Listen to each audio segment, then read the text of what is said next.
This message has no affiliation with the Department of War. Good evening, everyone. Stay with us today as we welcome in our next guest and discuss some of the hot topics currently facing America. This is the Martin Memo.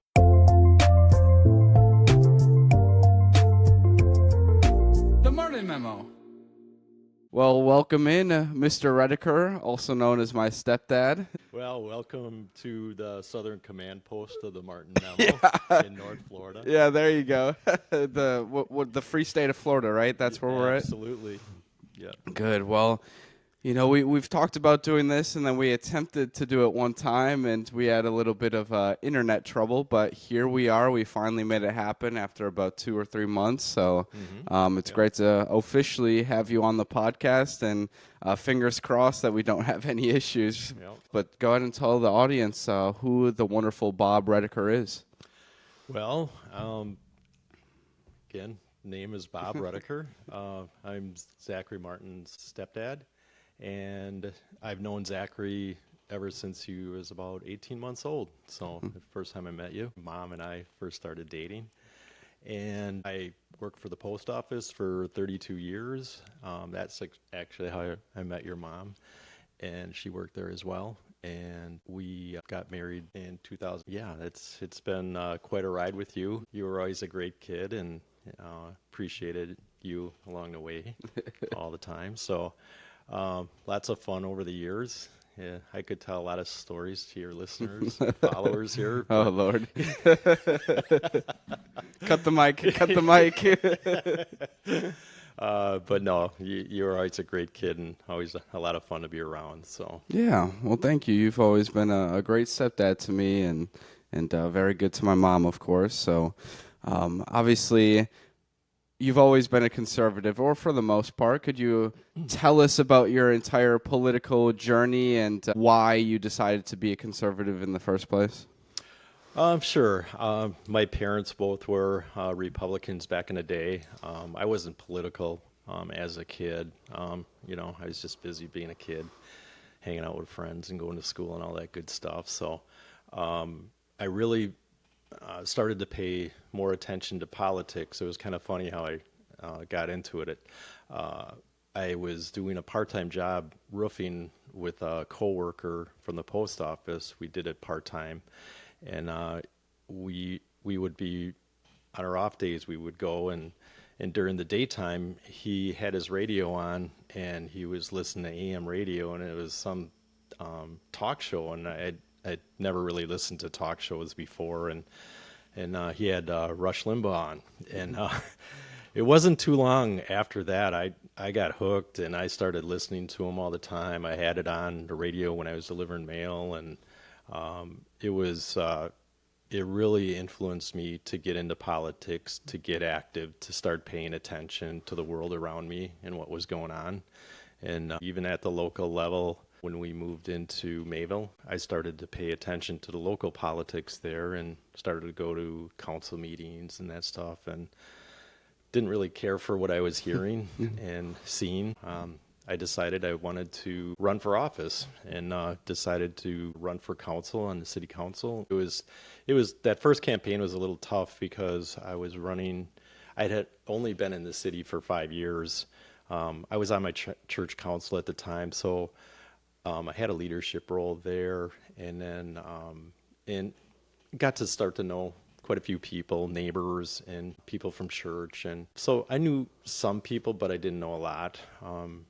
So when that came up, I decided to run for office, and I ran against the retiring sitting police chief, which had been in the community for a couple decades at least, I think. Obviously, being the police chief, he was very well known, and that can be good and that can be bad. Right. I mean, you have people that don't like you and people that love you. So, but anyway, I worked hard on the campaign. I went knocking on doors, pretty much my whole district that I had, which was the largest one in the city at the time, covered 2 wards. And just a little story about people that say that your vote doesn't count. It does count. In that first election, we ended up in a tie. So the city clerk put both of our names in a hat, and she took one out, and it was mine. So, Wow. so every vote counts. Yeah. So get out there and vote. And so yeah, I served on council. I was reelected, served 2-year terms on city council, and then the current mayor was retiring, so I decided, you know what, I'm going to run for mayor. So Yeah. More door knocking. a lot more door knocking, the whole city this time. So, and that was a hard fought campaign. And in fact, the current mayor, he was my opponent at the time, and it was a good race, and it was a spirited race, and but I came out on top, so that was good. And then served one term as mayor there, and after that, I didn't run again because I was retiring from the post office, and we were moving down to Florida. Yeah. So. I remember a few of these arguments, and one of them, one of the ones that I just thought was ridiculous is the benches in downtown Mayville, how they were facing the businesses, and you said, well, why don't they face the road? I mean, I think that makes pretty good sense, and the amount of flack that you received on that issue is just extraordinary. Can you walk us through some of those and other challenges along the way? Well, it's funny. No matter what issue you're going to talk about, there's always going to be somebody on the other side. Yeah. For whatever reason. And I believe originally they turned the benches toward the businesses, toward the buildings, instead of, looking at the street like every other town, Right. every other downtown small city does in America. I think they used the excuse that it was so close to the parking spaces that they didn't want, it was a safety reason.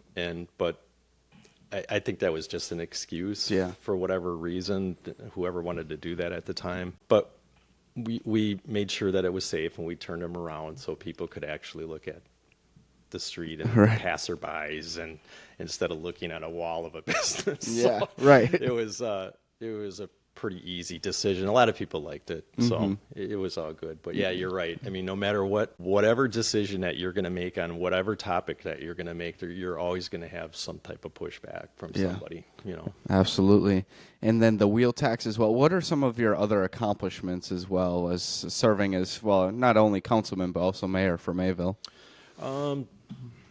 During I believe it was the time on council, it was one of the first things I wanted to accomplish. It was one of the reasons I got elected was people were just kind of fed up with the wheel tax. Excuse me. It was supposed to be a temporary thing to address the road concerns in town, and it just, once you put a tax on, and people understand this too, once you put a tax on, it's really hard to get off. Especially at the local level. The budgets start to get planned around those taxes, so people get very comfortable with those taxes as far as on the leadership level in the city. So trying to get that off was difficult. Thankfully, I had enough support on council to do that, and the mayor didn't veto that. So, so we finally got that off, and even though it wasn't a huge tax by any means, I think it was only an extra $25 or $30 a year or whatever per vehicle in the city. It was something that we were doing that I think there was only like 2 or 3 other towns or municipalities in the state of Wisconsin that were doing it at the time. So it's just a bad look. I think when people, look at your town and go, what are they doing there? Why can everybody else take care of their roads without a wheel tax and you have to? It was just another way to gain revenue from people. So if you want to do that, I feel that you should argue that through your tax levy. So, but we did get rid of that, so that was good. There was a few other things, a lot of like simple things like the welcome to Mayville sign was it was just overgrown, and we kind of beautified that a little bit, but yeah, the big thing what we accomplished, and I did as a mayor, I believe, was getting to the end of the 9-year plan at the time. It was trying to get out of debt, and there was a lot of heavy lifting there, especially by the couple. Our finance chair, Kathy Sertich, and another Kathy that was our treasurer at the time. Those two really worked hard, along with the rest of the council, of getting down our debt. And by the time I got done with being mayor, we were down to basically zero debt. We were on the pathway. I think in the next year we got to that point. So it was a huge accomplishment by a lot of people in leadership over the years of that 9 years, councilmen, mayors that accomplished that. So Yeah. I mean, I feel like you don't give yourself enough credit because you've done so much more than that. I know it's not all you, and but there's so many different things that you were able to help at least accomplish, like outdoor dining downtown, different things like that that really enhanced the Mayville atmosphere in itself. And I know you had a lot of focus on Main Street Mayville because that's the most beautiful part of town, arguably, and that's where everyone typically comes through. So you gotta give yourself some more credit sometimes. well, we like to think that we accomplished a lot, and it wasn't just me. But you have to have leaders that want to do things. It's a lot of people run for office. I believe that there's, and this goes on at every level, from local all the way up to DC. That they're just so worried about making decisions about being on the wrong side of an issue or something. It's just pick a side and fight for it, and let the chips fall where they may. If you get reelected, you get reelected, and if you don't, you don't. It's okay, but I think there's just way too many people worried about the next election and not doing their job once they get into the job. Right. They care more about the job than doing the job. Yeah. Yeah. Do you have any regrets from your time as being on the council to mayor or anything like that? I do. I mean, I thought of myself as always a really good communicator. I could carry on conversations one-on-one with people, and even if I disagreed with them, we could come out with mutual respect, I thought. But it was early on. The first election I had was in 2010, and if you remember right, and I know it's not really that long ago, it's only 15 years ago, but back then social media had just kind of come on the scene. It was pretty new, and I was reluctant to use it in politics, and that was a mistake. I should have used it more. I should have communicated more through that. At the time, I was kind of anti-social media in a way, especially when it came to politics. But obviously, that's kind of the new, Right. town square has you. But other than that, I mean, I don't really have any regrets. Like I said, if you believe in something, you go out and you fight for that. And if you get it accomplished, you do. And if you don't, you don't. Yeah. But I think we did a lot of good things during my 6 years there, and I think it showed. Yeah, I would agree. I think Mayville became a better place when you were up at the helm, if you will. Before we get off that subject, I just got to let everybody know that during my elections, I had a campaign manager. It was this guy right over here. He was in charge of yard signs. And it was so funny because he was like, I don't know, like third, fourth grade, some of those elections. And he would be walking back and forth from middle school, basically. And he'd be looking at the yard signs, and he'd come home and say, "Pops, there's one on Clark Street that was there this morning, and now it's gone." It was just so funny. It's like, well, maybe they were just mowing their lawn. Put it in the garage for a couple hours. Right. They'll put it back out, and they did. But it was just so funny. He'd get all excited when he'd see a yard sign that got disappeared. Like, somebody stole your sign, Pops. You got to talk to the police. Right. Oh, yeah. It was funny. I remember that I had an electric scooter, too, that I had received for Christmas one of those years, and I was going back and forth down the roads, checking all the signs. If some had fallen over, I'd restake them, everything, make sure that they were all good. I'd count the signs, be like, well, you're winning in sign yardage at least 13-2, so I think that's a pretty good sign. But it was really cute and funny. At the time, I didn't know that signs did not vote. So, but now I know. Oh Lord, you mentioned Rush Limbaugh and how he kind of helped formulate your opinions and your beliefs a little bit. What is something that's very memorable? What are one of your favorite clips, sayings, quotes that he had said? I know that's a loaded question. There's so many out there, but Right. if you had to pick, maybe a top couple, what would it be? He always used to. It was funny because he always used to have a saying that he used. He said, when he was talking about Democrats, he says, "I know them like the back of my hand." He would literally call out what they were going to say before they said it.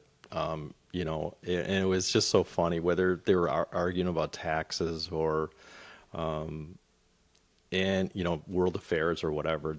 He would always know what they were thinking. It was kind of funny in a way, but he was a very principled man, very principled, and great values. He was the Charlie Kirk of our time. Yeah. And he was taken from us too soon as well. He, obviously he wasn't assassinated like Charlie. Unfortunately, that was just a tragic event. But Rush, I believe he died in his early 60s, I want to say. And boy, he had so much left in him that he could have shared. And it's something that I always try to tell people too, is that especially younger people, give them some advice, is always try to listen to and take in the wisdom of older people that are smarter than you.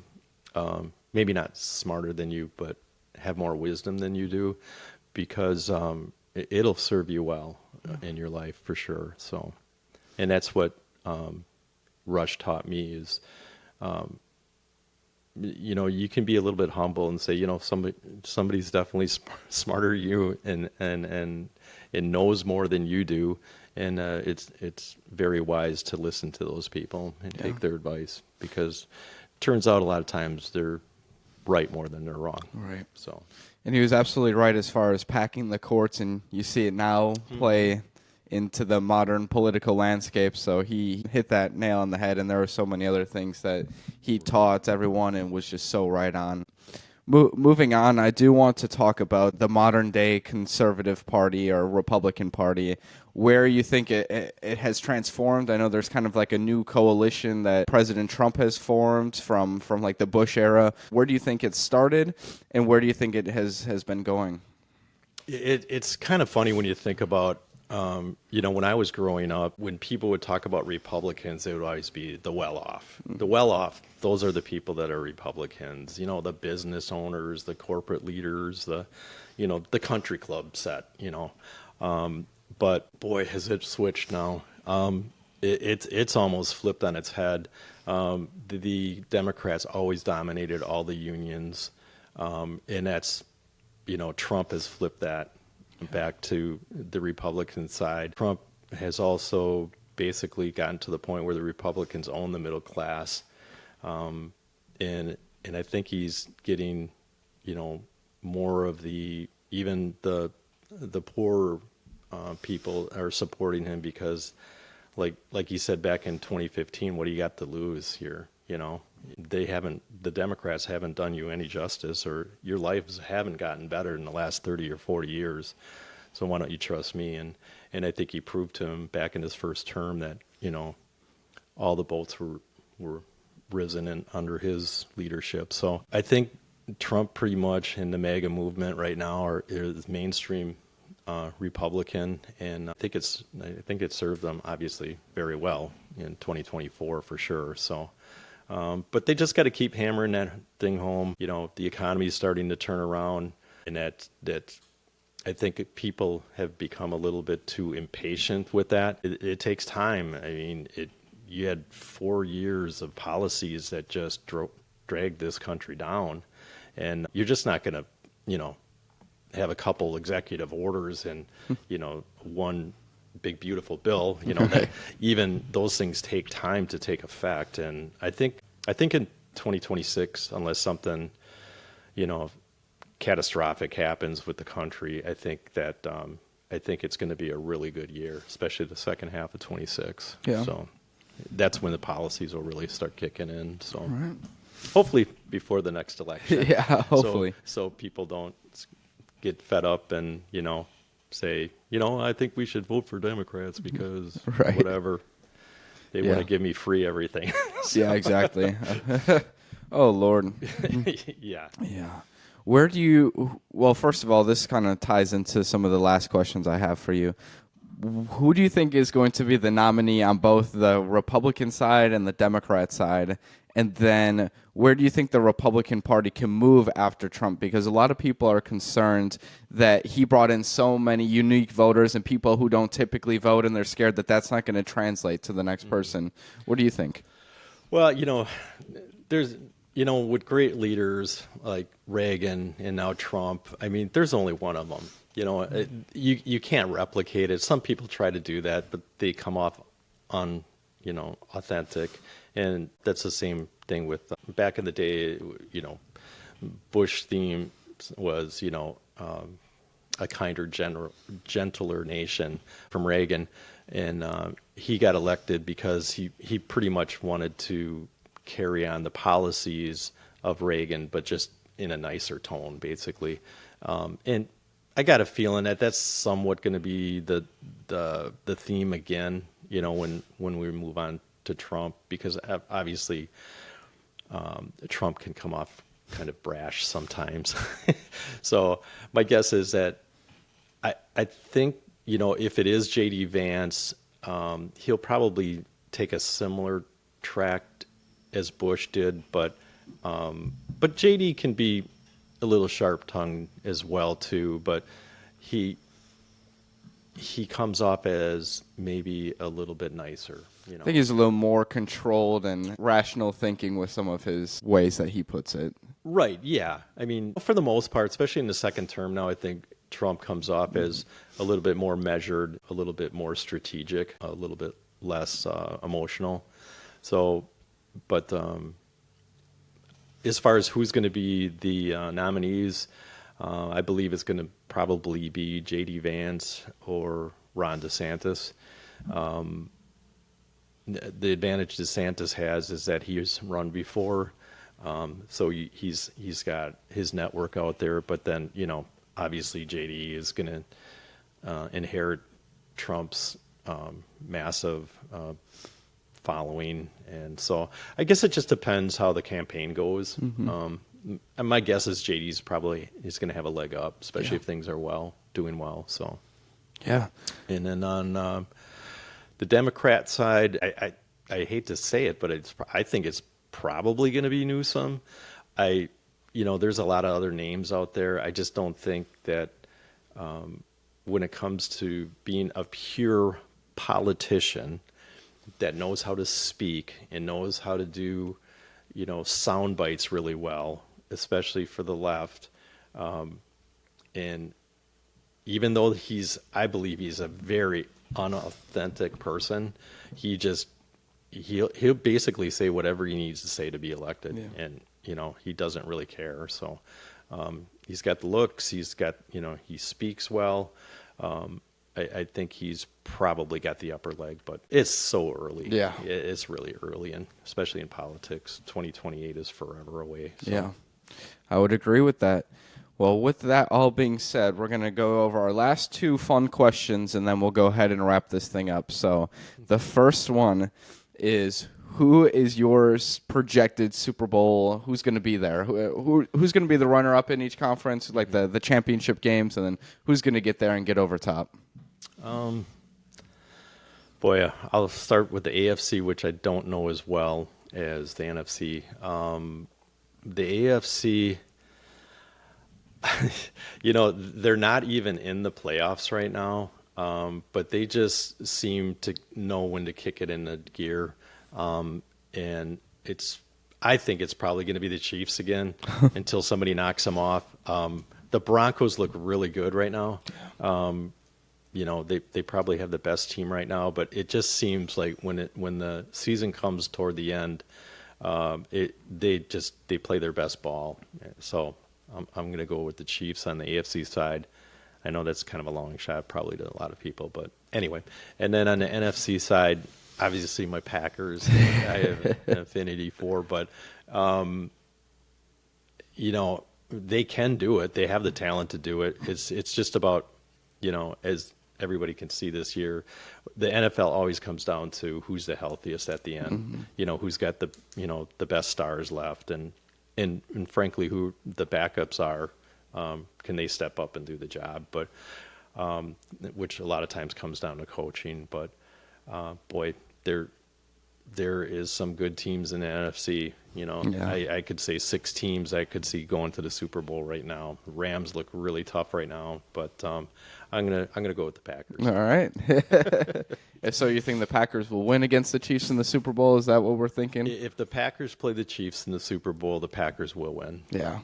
Okay. All right. And then we got one more question for you, and I asked this question to you last time, and I don't think you really understood the question entirely. Yes. Yeah, thank you. So I get a redo. Yes, you have 5 liquids that come out at each different, or you have 5 different liquids. Each comes out at each different finger. All right, so you can. It's any liquid, and you don't have to drink them all. You could do 1 orange juice. You could do 1 peanut butter whiskey. You could do 1 gasoline. What 5 liquids are you going to pick?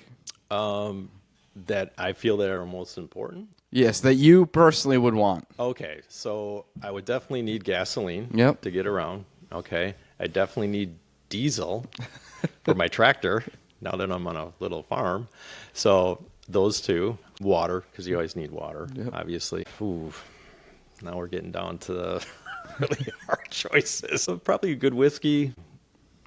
I'm pretty partial to orange juice as well. Orange juice. I knew you were going to say it. I was waiting for him to say that one. I knew orange juice had to be somewhere in there. Yeah. Okay, good. Those are solid choices. I think most people would probably agree with you on that.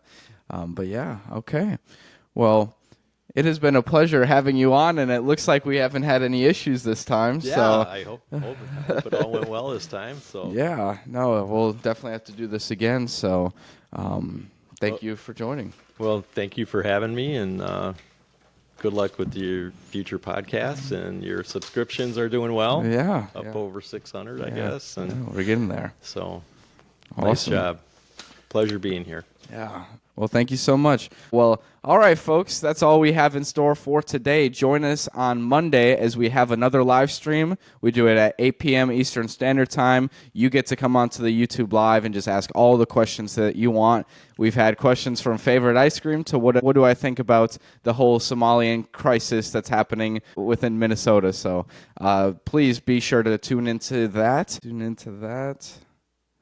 Be sure to share your thoughts on X. Follow us on Instagram and Facebook at The Martin Memo. And don't forget to subscribe on YouTube. Now, in case I don't see you, good morning, good afternoon, and good night. This is The Martin Memo.